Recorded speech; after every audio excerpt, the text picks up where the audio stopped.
Good evening, everybody, and welcome to another week of Behind the Mic here on Amateur Sports TV.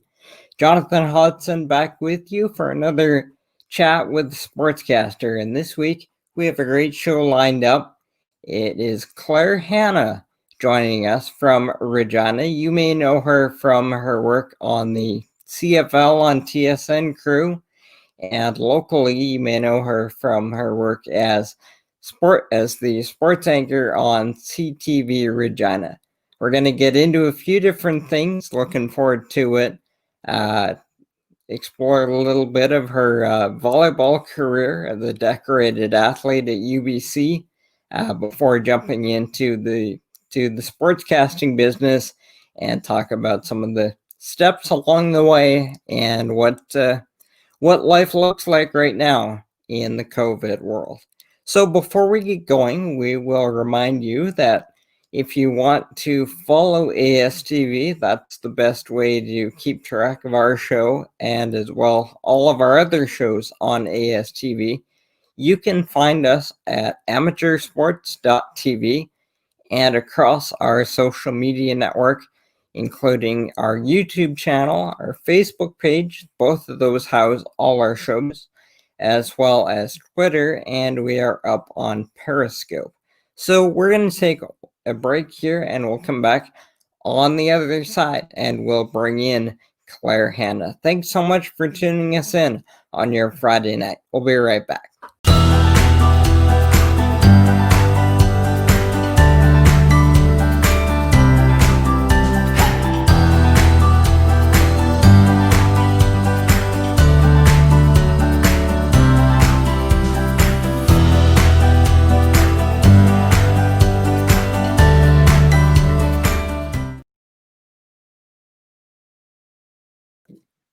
And back now on Behind the Mic, Jonathan Hodson, joined now by Claire Hanna for this week's episode. Claire, thanks for coming on.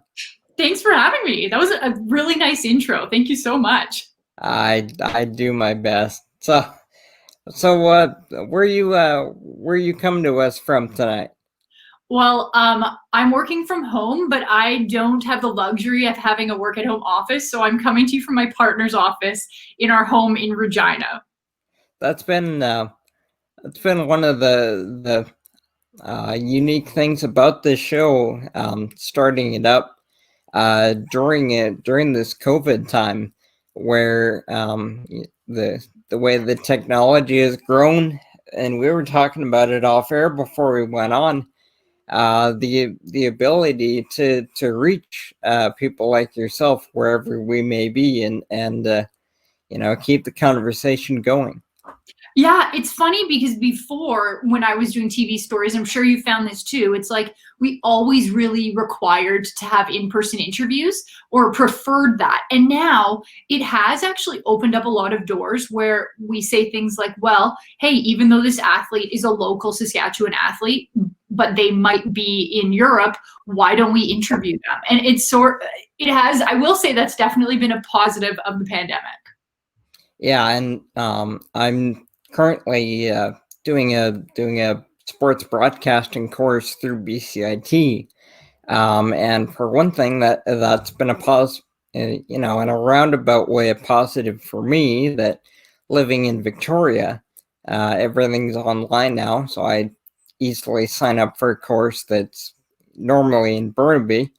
But the other thing for my instructor is, every week in that course, they bring on a sportscasting pro, and every other time it's been limited to basically connect people and people who can drive to the campus on Thursdays. And now it's open to anybody. So that's been really cool to have access to have that quick access to anybody. No doubt. No doubt. I'm with you.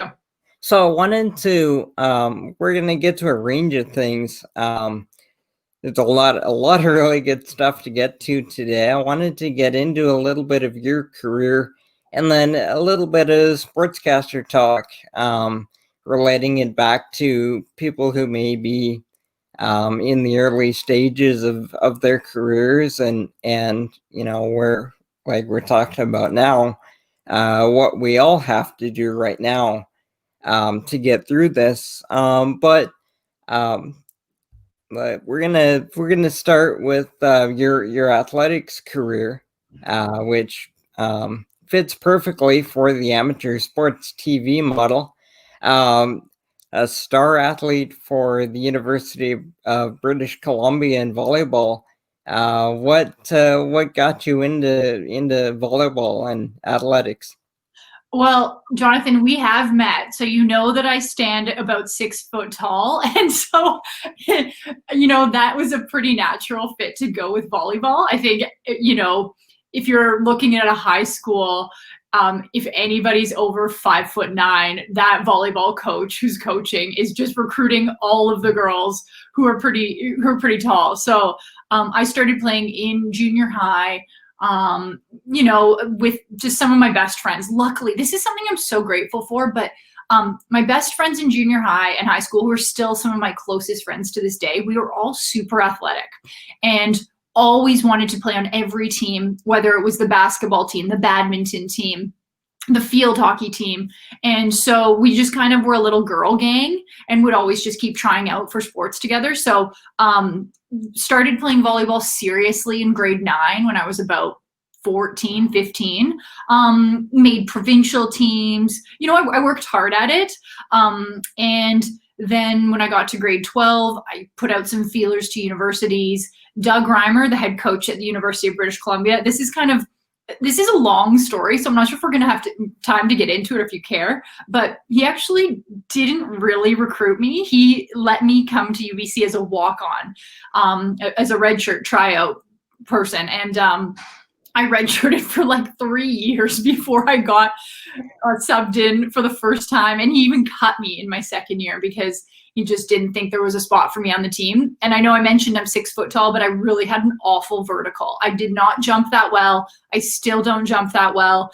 And so when I went to UBC, it was as a middle blocker or left side hitter. And I eventually switched to libero, which is, in other terms, if we're putting it in hockey talk, it was like going from a forward to a goalie. So pretty dramatic switch. But I'm so grateful that I made that switch because that's where I ended up forging my career. And then having a spot on Team Canada, which was a dream come true. Yeah, you did some things during your career. 3-time national champ with UBC, if I've got that right. And then, of course, you bring up your time with Team Canada. What were of those, I guess, those accomplishments? What were some of those and some of the experiences that stick with you? Our first, you mentioned 3 national championships, which is just the craziest thing to think about. Sometimes you grow up thinking if you're ever even going to play at a national championship, let alone win one. So I will say the first national championship we won, which was in 2008, was an absolute highlight because we were such underdogs. And I think that made the moment so sweet because we were not favorites. We really grinded our way through the quarterfinals, semifinals, finals. So that was definitely a highlight. And then Team Canada, a highlight and maybe a low light in a way, was the first time I ever traveled with the team. It was to the Pan Am Cup in Ciudad Juarez, Mexico. And if you've ever heard of Ciudad Juarez, I hadn't before.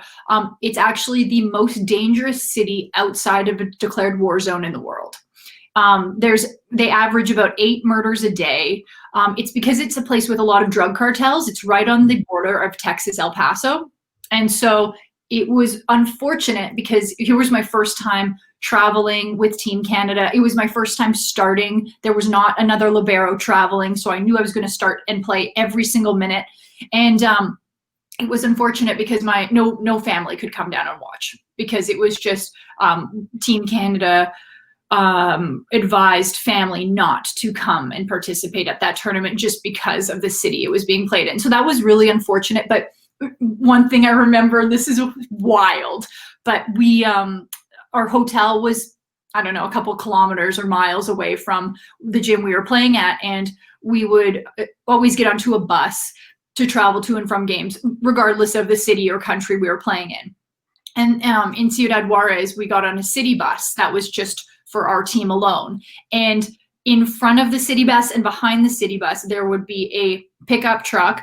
And in the back, there was this railing, and we could see armed policemen with machine guns in the back of the truck. So we were getting this like entourage taking us to and from our games just for safety. And that was wild. You know, that was just something that was pretty hard to believe. Anyways, that's a long answer, but I just thought I'd get some of those facts in as they come back to me. Can't say I had studied up on that kind of stuff yet, but how much of a growing experience, and not necessarily just isolated to that one example, but how much does that grow you up as a collegiate athlete? Not only with the athletic demands, but in your position, traveling around, and how much does that grow you up real quick? Well, it really forces you to learn about time management, because most students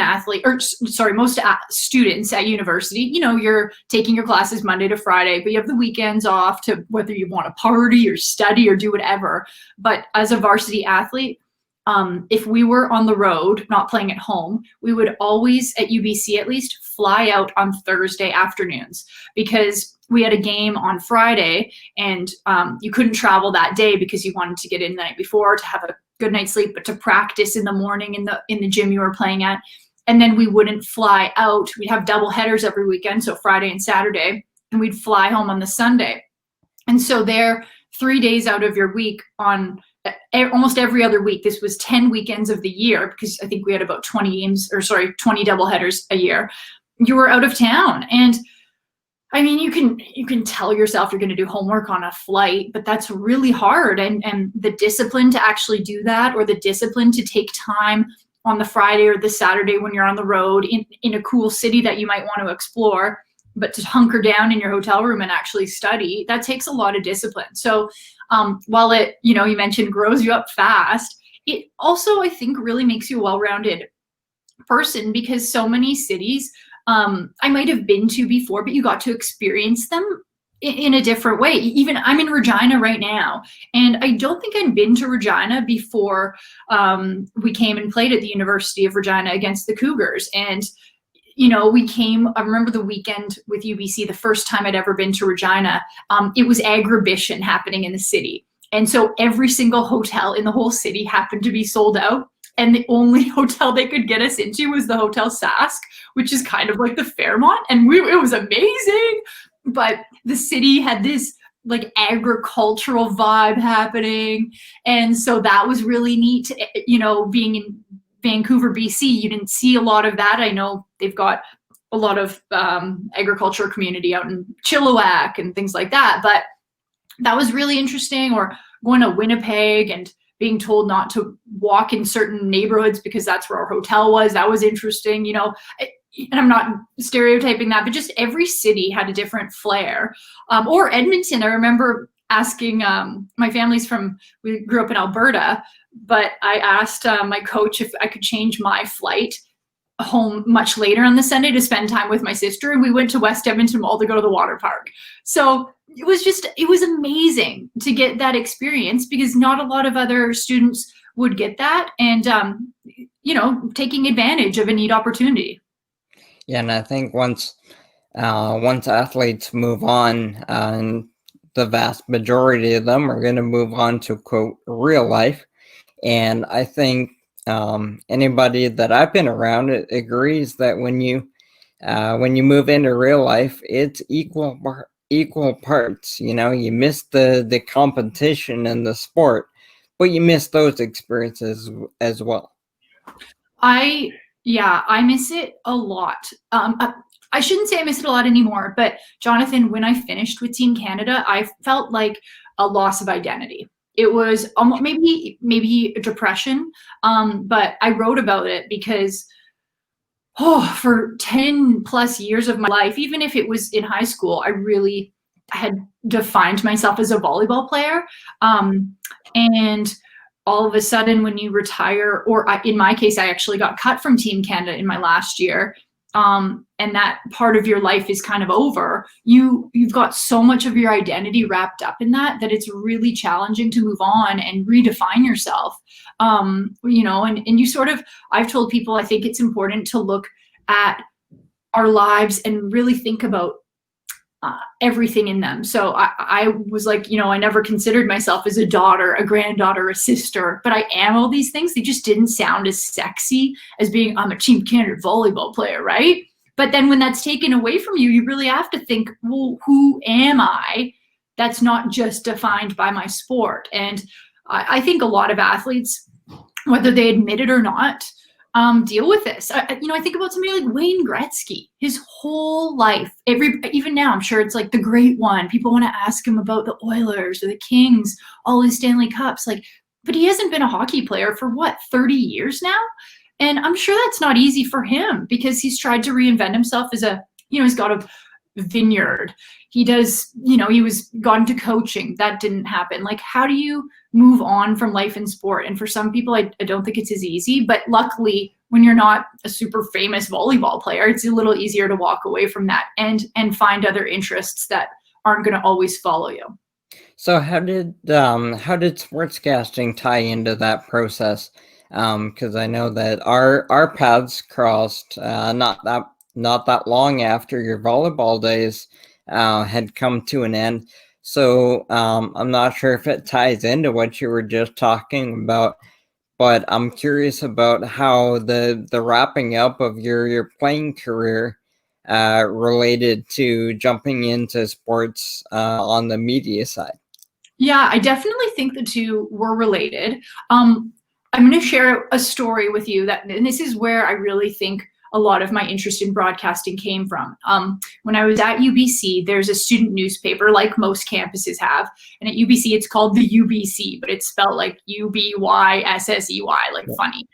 And after that first national championship that I was talking about earlier, after we won it, I remember coming back to campus and being really excited to see maybe a front page story on the campus newspaper about us winning the first national championship for women's volleyball for UBC in 30 years.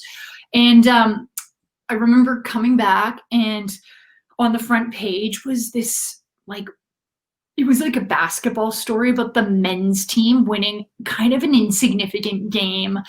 And I was so pissed off because I was like, what? Like, the men's basketball team has this huge story and we just won a national championship. And I looked through it and we were on page like 30 with the littlest photo. And it bugged me because I thought, like, this, we are the story. And you know, I don't think you can disagree with that. An insignificant win from a basketball team and then a national championship, it just doesn't compare. And so I wrote a letter to the editor, just kind of mentioning why I was upset about that. I brought it into our team room and I showed people, and we were all so pissed off. And I thought to myself, maybe it's because women aren't involved in sports media. What if we were writing as well? Maybe we would get more female sports stories out there. So I went to the UBC newspaper, and I you know, they knew my displeasure, and they asked if I wanted to start writing for them. So I, at the time, was on the Thunderbird Athletic Council, which is, you know, student athletic body that kind of makes decisions mostly about parties, to be completely honest, and like fundraisers. But we decided to do a weekly column called Athlete of the Week, and we would showcase a female and a male athlete that had an amazing sports accomplishment that week. And I wrote these pieces, and then they were put in the UBC. And so that was my start in broadcasting, and that was before I played Team Canada. And I really enjoyed writing about him. And then when I played for Team Canada, again, I felt in Winnipeg that we were so overlooked as the women's national team. We got no media coverage. We'd get one reporter that might show up, after tryouts. And I thought, here we are, the national team, and nobody's paying attention to us. And this is before the Winnipeg Jets made their return. So the only team we were competing with professionally, it felt like, were the Winnipeg Blue Bombers. So I started doing some video blogging in Winnipeg, sometimes like a day in the life, what our volleyball lives might look like. And I also, we had some like decent time on our hands with Team Canada. So I pitched some ideas to the University of Winnipeg and the University of Manitoba athletic departments about putting some interviews, kind of like sideline reporting, but doing some pre-taped interviews with athletes into their webcasts. Because back in 2009 and 10, webcasts were so boring. They were just, it was like a camcorder.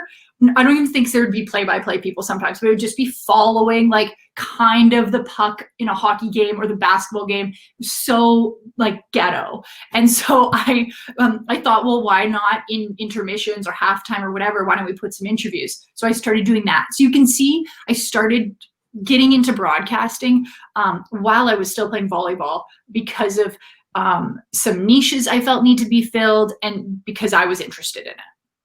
Yeah, and I get that gives me a few ideas, but I guess one is how important is that if somebody identifies whether it be broadcasting or writing is something that they might be interested in, how important is that at that stage to, to look for ways to be involved, to look for things you can do?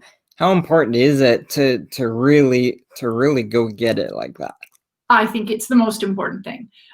This is, as you know, a really competitive industry. There's so many people who want to be involved in sports broadcasting.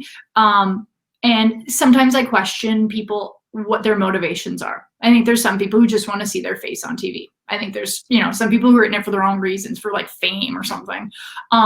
And I think if you're really passionate about it, you're going to find ways of telling stories. And, back then it was different. Like I put these on YouTube, but now I'm if I were in the same position as I was 8 years ago, but with our new mediums, I might be trying to tell stories on TikTok or do interviews, on Snapchat or Instagram stories, things like that. And I think that there's so many ways of being creative in storytelling and finding niches that need to be exposed, that anybody who's trying to get into this industry should just go out and try experimenting, like start your YouTube channel or whatever. Because I don't think the national sports networks in Canada, like TSN, is not going to be just like randomly hiring somebody who hasn't shown some of that grit and determination. I think they want people who are go-getters, because that's sort of what journalism is: finding the story, going and seeking out things that are happening in the community, not just letting them come to you. And before we go to our first break, I wanted to bring up something that I think was a part of that process you were talking about before, of bringing people into kind of your routine and creating stories. Was 2012. You were with the Canadian Olympic team as their marketing communications officer. How did that come about, and what did that entail? Well, 2012 was the London Summer Olympics, and I was on Team Canada at that time. But one, we didn't qualify for the Olympics as Team Canada volleyball, and two, I was cut from that Olympic qualifying roster as well. So double whammy, I'm not going to compete at the Olympics. And I asked the Olympic Committee, we'd met some of the people from the Olympic Committee in Winnipeg before, because they were doing a bit of a cross Canada tour, meeting teams. And I asked them when I knew I wasn't going to be at the Olympics, if they needed any help at the Olympics, because I wanted to go so badly. And I thought, even if I can go in a different capacity, I'd love to just understand what the Olympics are about, and maybe that'll help me get to the Olympics as an athlete, because I think you have to see an experience to have motivation to go there. Does that make sense? Like, you want to taste it. And so they asked me to send my resume, and I had just done some of what I was mentioning, some of those sideline interviews put into Canada West webcasts at the University of Manitoba in Winnipeg. And so I sent them some of this stuff, and they were like, oh, you're into broadcasting. I said, well, a bit. And they said, why don't you come? It'd be so neat to have an athlete interview some of our Olympians. So why don't you come and you can interview them after they've medaled? And I was like, this is a dream job. This is so cool. Like I still want to do that now. I'm like, can I please interview athletes after they get medals at the Olympics? So to get that opportunity so early in my career was absolutely unbelievable. And I think you might be able to still see some of them on YouTube. I got to interview some celebrities too, like Kim Cattrall from Sex and the City. She came into Canada House in London. So that was really an amazing opportunity. But again, had I not kind of done some of that self-starter stuff, before, I never would have gotten that opportunity. That's a good place for our first break. We got some fun stuff to get into in block number 2, including some of your baseball work. We can't do this without talking about your baseball days, and of course we'll get into a little bit of the CFL on TSN when we come back here on Behind the Mic on Amateur Sports TV.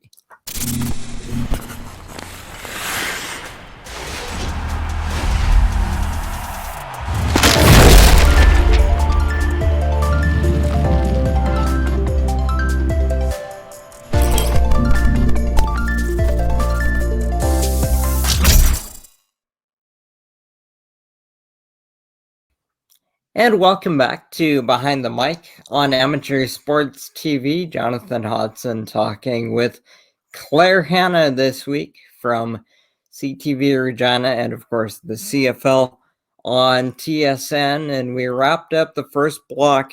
We went through your academics, your university days with the UBC volleyball team and how that transitioned into media and broadcasting.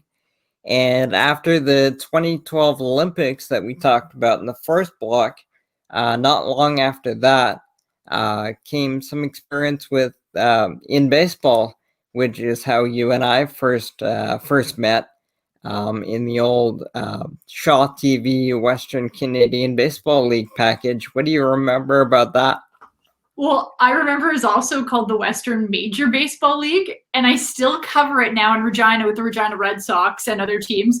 And I still mix it up because now I know it's Western Canadian Baseball League, but I can't get it out of my head because we said it so many times that summer 6 years ago.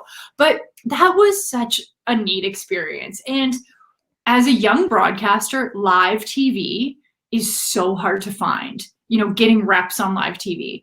And so when that opportunity presented itself with Shaw TV, who had been, I gotta say, Jonathan, I had volunteered over 500 hours leading up to that point with Shaw TV, just trying to, that to me was broadcasting school.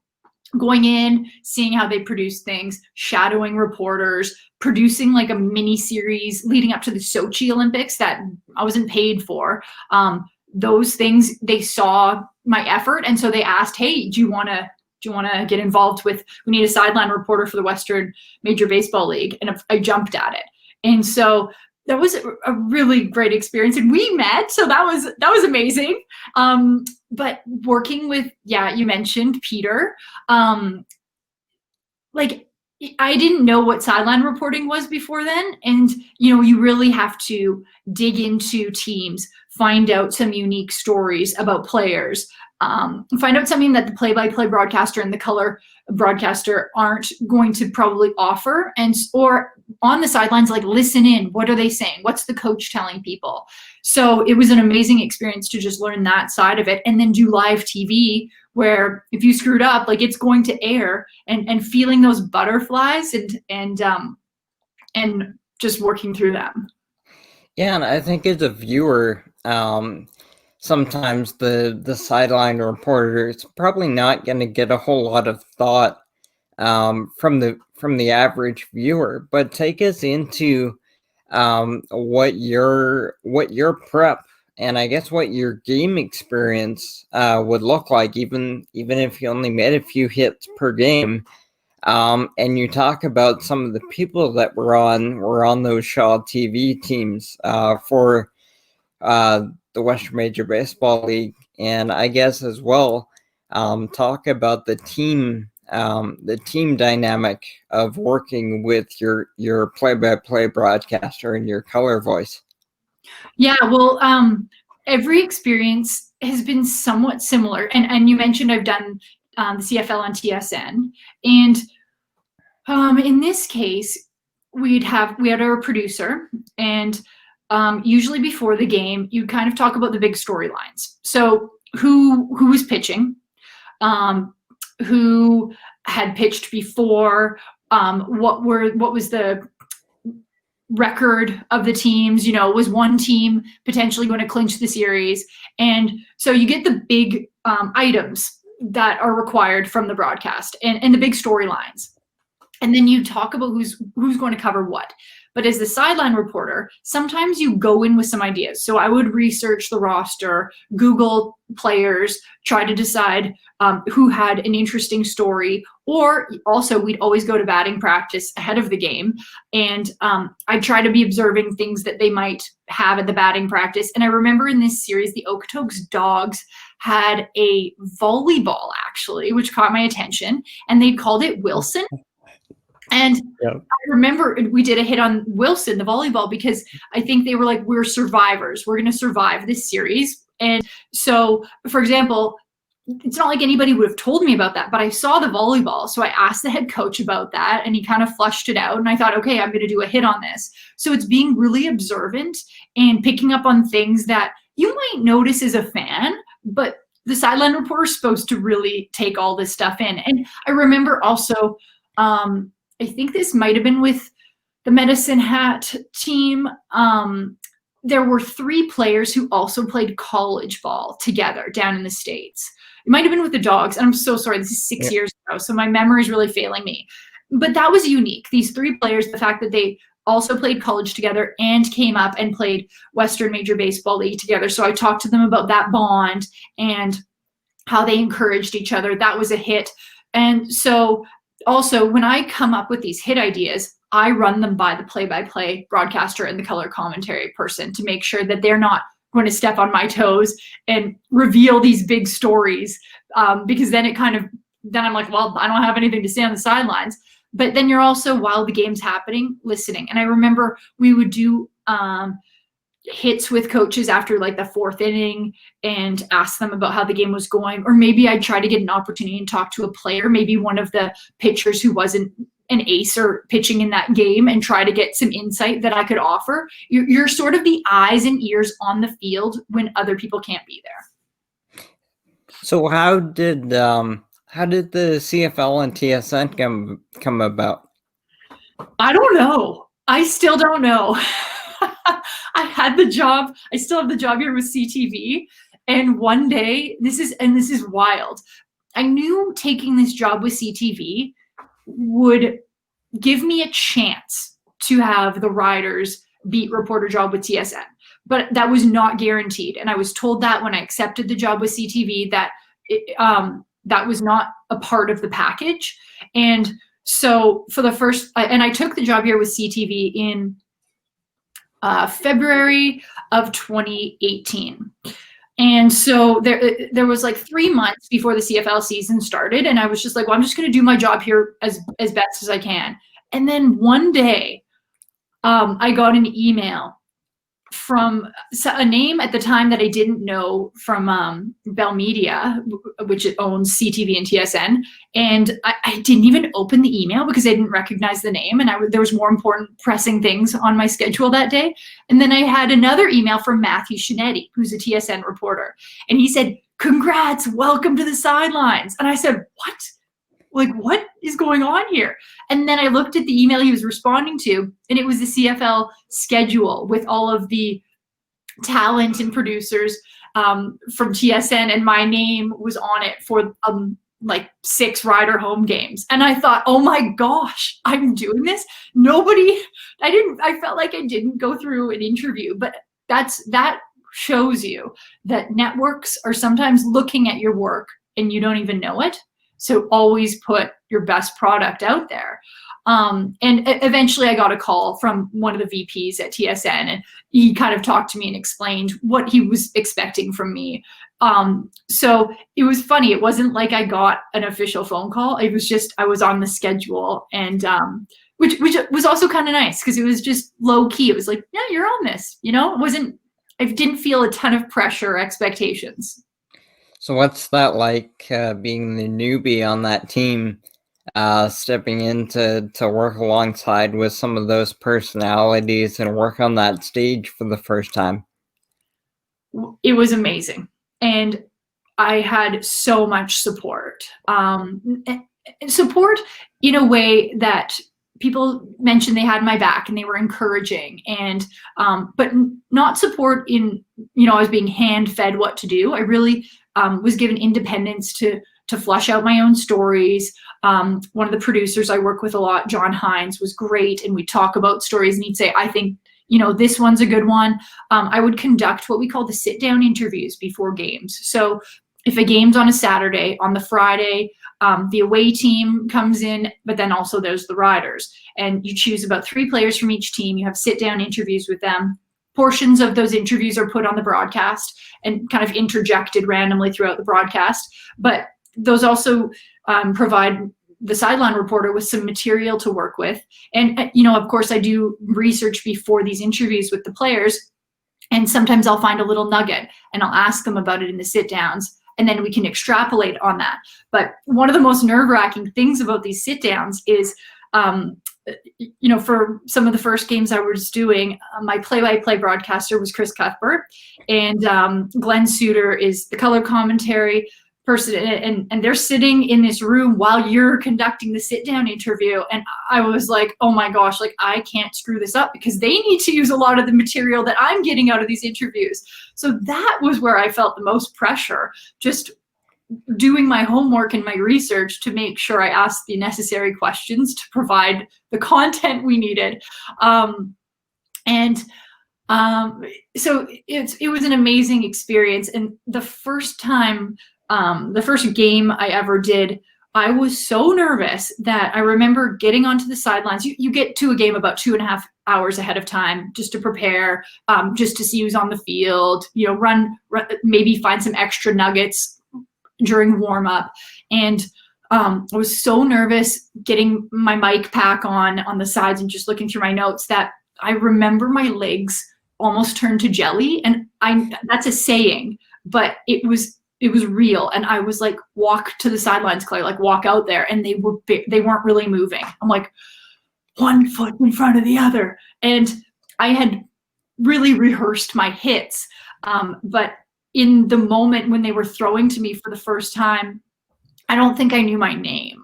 I only knew my hits. I was like, okay, it wasn't super rehearsed. I had the facts because you want to have it flow pretty naturally. But I was just so nervous. But I think that means you care, right? Exactly. And so, how long does it take from going from that new, that first timer feeling to, how does the experience start to change as you have more experience on the stage, more experience with people?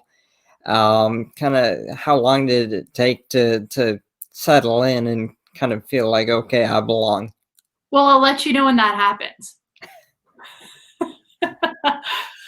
No, I mean, I still really do feel like a bit of a rookie. And I think that's an okay feeling to have, because for me, that will push me to do the extra work because I don't want to fail. And I'm want to make sure I continue to earn my stripes. And I don't know if I've ever really felt comfortable, even at CTV. You know, I'm always constantly a little bit worried that I'm not putting the best product forward.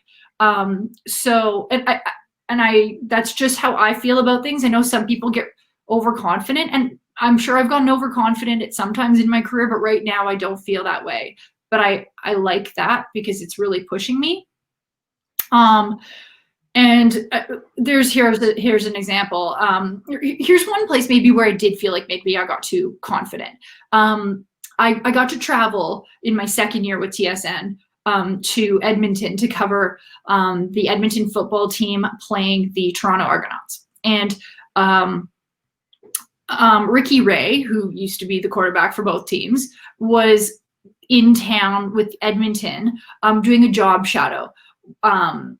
Just like job shadowing, kind of looking at if he'd be interested in head coach. And nobody really picked up on this, but we figured it out. And I was like, oh, that's what Ricky Ray is doing in town. So I called him ahead of the game and made up a sideline hit and got the information. But I only got to talk to him. The game was at 7, and I think our phone call was at 4:30. And usually I try to prep my hits, in the afternoon. So I didn't have a ton of time. And so I was kind of going through my notes and trying to piece together my hit, because another thing about sideline reporting, you have 30 seconds to get your story out there. You don't have 2 minutes. You have 30 seconds, and it needs to be right when you come out of commercial break. And by the time the play starts on the football field, you have to be done. Because if you're talking over that play and anything like a touchdown happens, that screws it. You need the highlight of the color and play-by-play commentary to be on there. You don't want the sideline reporter's voice. So anyways, I'm putting together all of this material about Ricky Ray doing this coaching shadowing, and I thought I had the hit all together. And so fast forward to the game, they come down to me, and I'm talking about what he's learning and what he wants to do and stuff. And the play I can see is going on. And also I've been told if the play is happening, it's really quick, you can kind of keep going. You're allowed to give yourself a bit more time. But I kept talking, and nothing big happened in the play. But anyways, I finished my hit and threw back to the color commentary, the booth. And then the producer in my ear was like, Claire, you talked through the play. That was way too long. That was unacceptable. That can't happen again. And I was like freaking out. I'm like, that's it. I'm done. TSN is going to tell me it's over. This, you had a good run, Claire. And it was the first hit of the game too. So I was like, I've got another 3 hits probably. And, I was in my head for 5 minutes. I was like, this is over. And I wasn't even paying attention to the game. I hate admitting that. But, anyways, we got to the other hits, and I was like, you can bet your ass I did not, speak over any plays. They were tight hits. And after the game, when I went to the truck, I went to my producer and I was like, I'm so sorry. I'll never let that happen. I'm sorry. I just thought it was really, good content. He was like, what are you talking? He's like, it's okay. Don't worry. Just don't let it happen again. But he'd almost forgot about it. And it shows you how much I was in my head about this. And maybe it wasn't like I was overconfident, but you can screw up. I'd been comfortable on the sidelines for a year at that point. And, I still had a blip. And so, I don't even think I've had the perfect sideline hit yet to this day. And I don't even know if you ever do, but that was it was a learning lesson. No, I can, the reason I smile at that is I think we've all had those kind of moments or experiences. You're never gonna have a perfect show, and everybody's gonna run into those moments. And I mean, with my own, I remember my first season doing play-by-play with a production that had a truck and had replays and a producer and all that, a proper broadcast. And I remember like how I loved doing it at that point was I just loved locking in me in the game. And I remember not teeing up a replay, right? And the producer, who was a super guy, just loved him, let me know about it in real time. And for the next inning and a half of my play-by-play, I've got that critique back in my ear, and you kind of have to, you literally have to shake it off sometimes. Yeah, you got to move on, or else it's going to be in your head for the rest of the hits, right? But also, I think it's great to get that feedback in real time, because broadcasts happen so fast. You're on to the next play. You don't have time to go back. So you need to give it in real time, or else you might not get that feedback. And I think feedback's really hard to find often in our industry, because nobody has the time to give it And so when you get it, it's so valuable and precious. And so we've talked about some of the crews that you've been able to work with. Of course, you mentioned Chris and Glenn Suter on TSN, the WMBL crew, which included Peter Labardius, who's a mutual friend of ours, Cam Moon, who's going to be coming on the show here as soon as he has a break from his new gig with the Edmonton Oilers. But who are some of the other people that we might not have brought up yet, who have been encouragers to you, who've been mentors to you in your career? We also have a mutual friend, Lisa Bowes, who she was a writer at TSN before becoming an anchor, and she was previously with CTV Calgary. She's done play-by-play at the Olympics. She's been so essential in my career. I think sometimes you have to, mentors are really is important because you can learn from what they've done without sometimes making the mistakes yourself. And so she's offered me so much advice in this career. I still call her for advice on how to, if I'm doing play-by-play, or, she gave me advice on just how to dress, things like that. I had a chance once to have coffee with Cassie Campbell, and she was really amazing. Oh, this was really early in my career too. And, I think it's easy to network a lot when you're early in your career because you're so thirsty for the knowledge. And sometimes I still try to do it, but it's in a bit of a different ballpark. But Kelly Rudy was one of the first people I ever interviewed, again, with Shaw. It was a charity hockey game. And so I interviewed him, and he's like, "How long have you been doing this?" I said, "It's my first day." He's like, You're great. Like, keep at it." And I asked him if he ever had time to go for coffee, if I could pick his brain. And he offered me, an hour of his time. And we talked, and he was great and gave some amazing advice just on certain things to say or that bug him, or, just how to network with the community. Just a really gracious, humble, down-to-earth person. And then there's been mentors, even at Shaw TV, who, these aren't famous people, but they are behind-the-scenes producers who are so good at what they do and offer advice on camera work, or editing, and how to, I do that at my job right now with CTV. I do a lot of my own camera work, and I edit my stories. And so choosing the right visuals to go over, or sound ups at what time. And so those things, like, right now I work with a camera person, Katie Sroda, Gareth Dillstone. They're both really amazing to work with. So I think, mentors are in all facets, and I don't think you should just go to the people on air. I think you need to talk to producers as well. Now, that's a really important point that you bring up, is kind of similar to how you were saying before, that sometimes somebody might just want to see their face on TV, and you think, oh, getting into broadcasting, I'm going to be on TV, you're going to see my face. Well, that's only the tip of the iceberg. How important is it to know all those other skills, whether you use them all the time or not? How important is it to have all the off-camera, behind the camera skills, and how much does that help you on camera? It's so important. And you mentioned on camera is the tip of the iceberg. I think that's a great analogy, because all those other things are the meat and potatoes.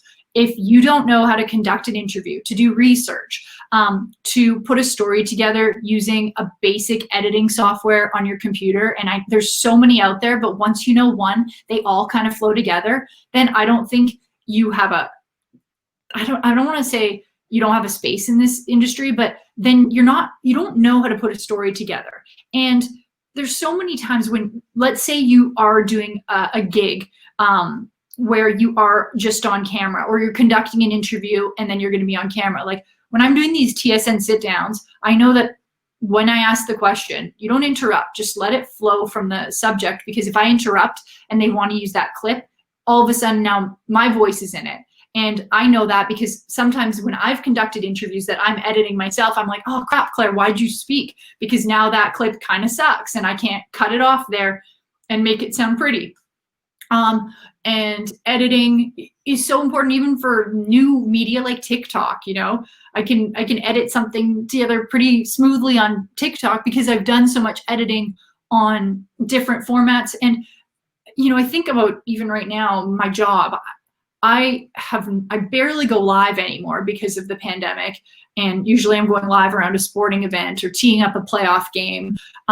But like the amount of times I'm on TV now is nothing. It's all telling stories from a different voice. And journalism isn't about you.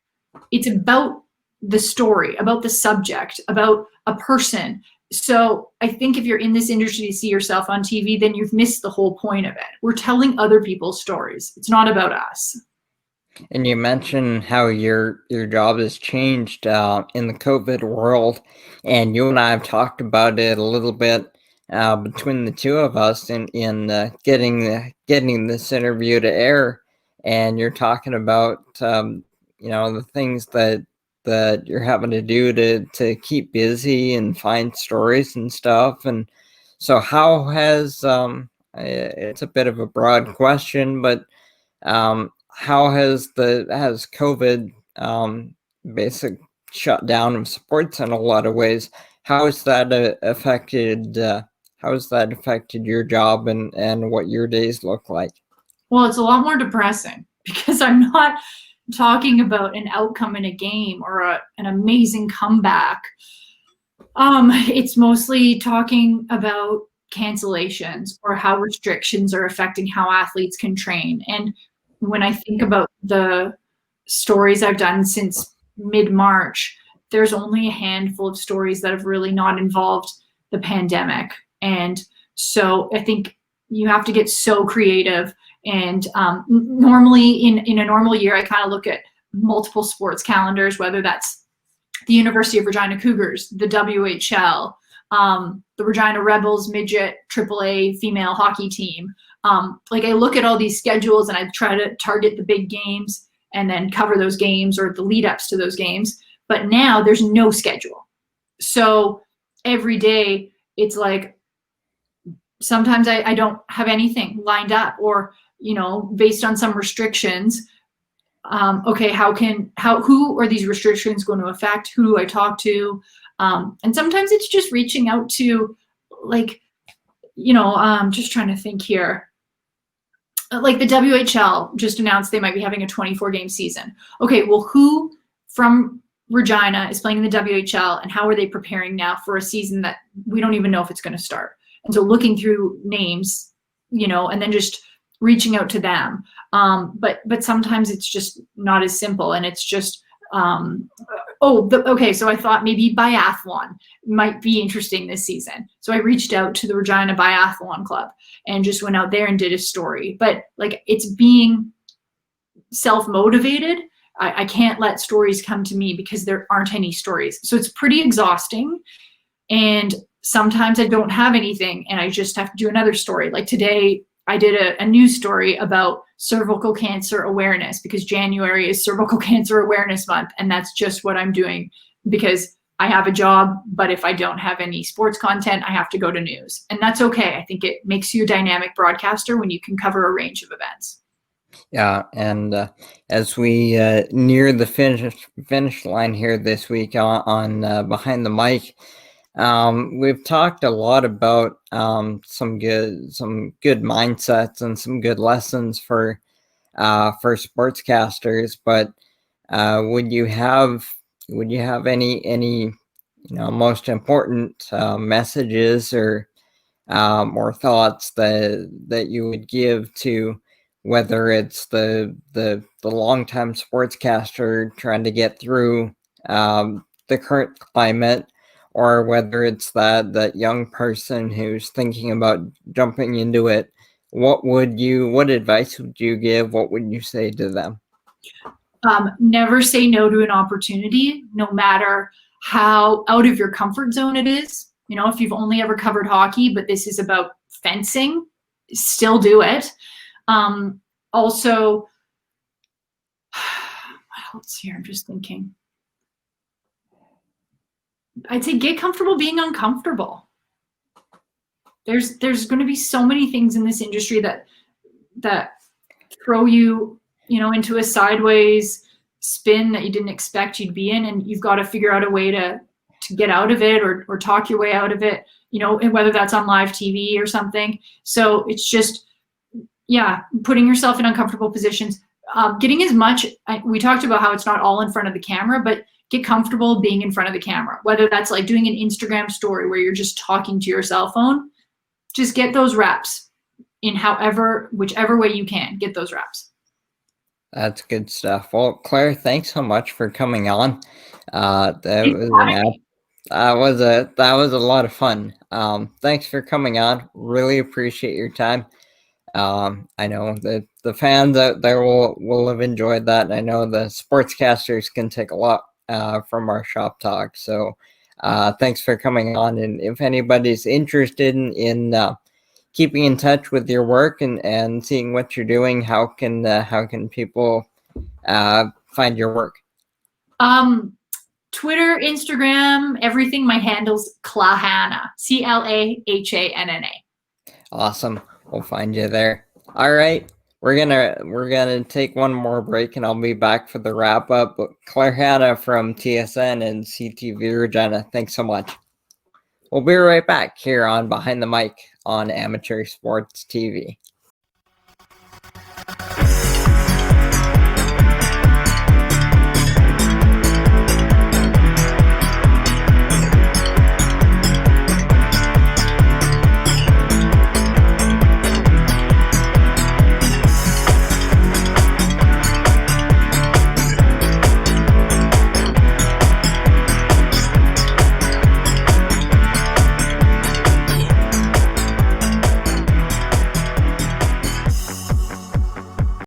And welcome back to Behind the Mic on Amateur Sports TV. Jonathan Hodson back here for the wrap up. We just had Claire Hanna on for a chat. Claire from TSN and CTV Regina.